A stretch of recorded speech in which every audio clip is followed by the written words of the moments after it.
we were shooting this crazy scene, and suddenly I heard this like baby crying, and I was like, "What baby's on this set? Like, what lunatic would bring?" And then like it was like, "That's your wife and son." Oh shit, you know.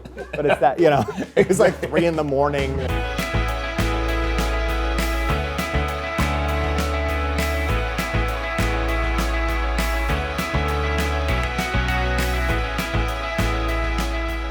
I read the script and I was like, this is the most bonkers thing I've ever read, and I would love to be in it. I still haven't seen it. I saw Fargo, which was great, but no, I still haven't seen it, so I'm very excited to see how it came out. You're terrible in it. Great. I never learned my lines.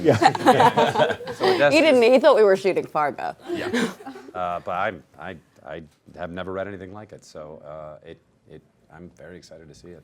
Well, I think it was something I was thinking about for quite some time, and I couldn't figure out what the sort of structure of it was, how to kind of encompass, all these different ideas that I had until I think I started, and then it was about 5 days before my wife gave birth that it all kind of clicked, and I thought, well, what if we just take a suburb, or and every single person's private information, their texts, their emails, their iPhoto libraries, it all just gets hacked and released. How would the world deal with it? How would that suburb deal with it? And so I kind of ran with that idea, but sort of crossed it with like a, 70s Japanese Suki girl gang film. It's arresting, it's shocking, it's hilarious, it's dark, and it's full of rage. And I thought I haven't read anything like this in a long time.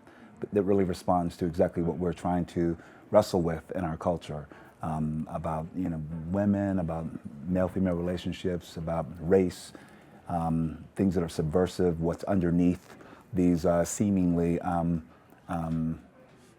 beautiful little suburbs, and what anxieties are underneath, why people are trying to hold on to certain beliefs, and then how they get shattered again and again. I think it's told in such a different way. I really had not read anything like it in the time that I've spent reading scripts. So I found that to be very, very exciting. And it doesn't comment on itself. It allows what happens to live, and it's up to you to take your message from it, which is different and amazingly non-egocentric. It deals with morality in such an unflinching way, and in a new way, because it deals with how morality is thought about and dealt with in the age of social media and of all this absolute, this instant sharing. And it's confronting to kind of have to step back from, because that's what we're all in the middle of right now. There's also a fear, like we were talking about, like wokeness or whatever.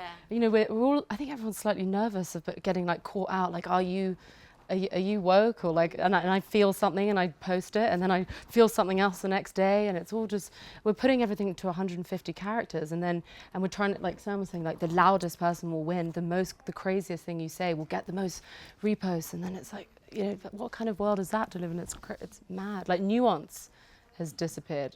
I don't know. I think I got really lucky with this cast. They were incredible, and they were down to shoot long hours, all nights. I mean, it was a tough shoot, but it was also fun. Like it didn't feel like any kind of sacrifice. It just felt like playing where the stakes are really high. But it was never a struggle. It was a welcoming, warm, easy, comfortable space, which means that nobody felt insecure. Yeah. Everybody felt very much a part of who they were, and worthy and wanting to be there, and comfortable in their space.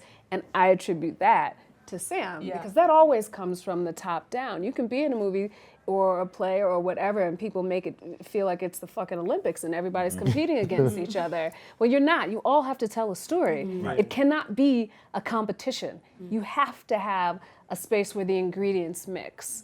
And it was really, as the person who came in very late, it was very special that way. It came from this real sort of anxiety about like what kind of a world am I bringing a child into, and you know, so I wanted to take all those kind of, you know, fears and anxieties and put them on screen and show 4 characters trying to kind of navigate, I think, the challenges and complexities of this particular time.